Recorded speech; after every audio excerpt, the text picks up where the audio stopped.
Résumé des informations nationales et internationales les plus importantes du jour, ici sur Hachi TV World. Avec sa présentatrice Angelica Sifuente. Shell Canada quitte le secteur des sables bitumineux et augmente sa participation dans l'usine de valorisation de Scotford et dans la centrale au charbon de Quest. En 2017, Shell a vendu une part importante de ses actifs canadiens dans les sables bitumineux. Récemment, la société a accepté d'échanger sa participation restante de 10% dans les mines d'Albion contre une participation supplémentaire de 10% dans l'usine de valorisation de Scotford et l'usine de captage et de stockage de carbone de Quest, portant ainsi sa participation dans ces installations à 20%. Avec cette transaction, Shell complète sa sortie des activités d'exploitation des sables bitumineux. La Banque du Canada réduit ses taux d'intérêt avant la date butoir des droits de douane américains. Le 29 janvier 2025, la Banque du Canada a abaissé son taux d'intérêt de 25 points de base à 3%. Cette décision, la 6e réduction consécutive, est due à une économie faible et à une inflation autour de 2%. De plus, la Banque centrale a averti que les tarifs de 25% que les États-Unis prévoient imposer sur les importations canadiennes pourraient causer des dommages économiques importants. En réponse, le dollar canadien s'est affaibli par rapport au dollar américain, atteignant des niveaux proches de 1,44. La Banque du Canada a également révisé à la baisse ses prévisions de croissance, estimant à 1,8% pour 2025 et à 1,8% pour 2026, en partie en raison de la faible expansion démographique et des nouvelles politiques d'immigration d'Ottawa. Le NPD appuiera tout ce qui permettra d'atténuer l'effet des tarifs douaniers, affirme Singh. Le chef du nouveau Parti démocratique, NPD, Jagmeet Singh, a déclaré que son parti était prêt à appuyer toute mesure efficace visant à atténuer les effets des tarifs imposés.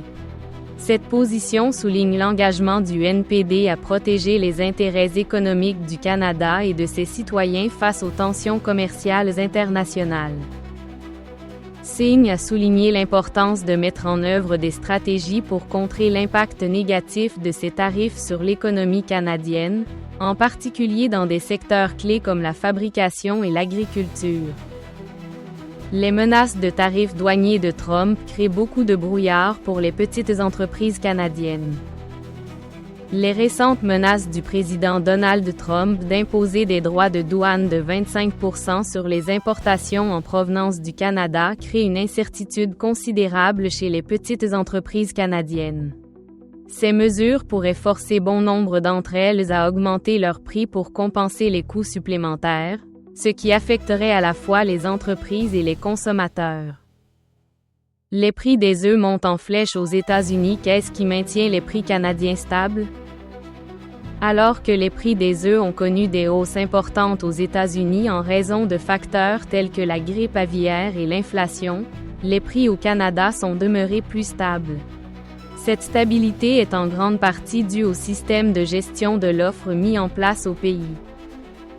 Le système de gestion de l'offre du Canada régit la production et la fixation des prix des produits agricoles comme les œufs, le lait et le poulet.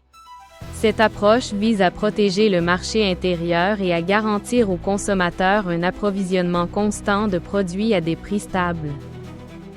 Crash d'avion à Washington, D.C. Ce que l'on sait jusqu'à présent sur cette catastrophe meurtrière. Le 30 janvier 2025, un tragique accident d'avion s'est produit à Washington, D.C. lorsqu'un avion d'American Airlines est entré en collision avec un hélicoptère militaire au-dessus du fleuve Potomac. Le vol 5342 d'American Eagle, avec 60 passagers et 4 membres d'équipage à bord, se dirigeait vers l'aéroport national Ronald Reagan. Malheureusement, aucun survivant n'est attendu. L'imposition de tarifs douaniers par les États-Unis sur les importations canadiennes pourrait avoir plusieurs répercussions sur le marché immobilier canadien. Voici quelques-unes des répercussions possibles. Augmentation des coûts de construction. Baisse des investissements étrangers. Impact sur l'emploi et l'économie locale. En résumé, une guerre commerciale et l'imposition de tarifs douaniers par les États-Unis pourraient avoir des répercussions sur le marché immobilier canadien en raison de l'augmentation des coûts de construction, de la réduction des investissements étrangers et des répercussions potentielles sur l'économie locale. Les politiques gouvernementales et les réponses stratégiques seront cruciales pour atténuer ces effets. Votre avis compte. Abonnez-vous et suivez-nous sur nos plateformes YouTube et TikTok, ainsi que sur Hachi TV World. Pour être toujours informé des actualités les plus importantes et des analyses approfondies.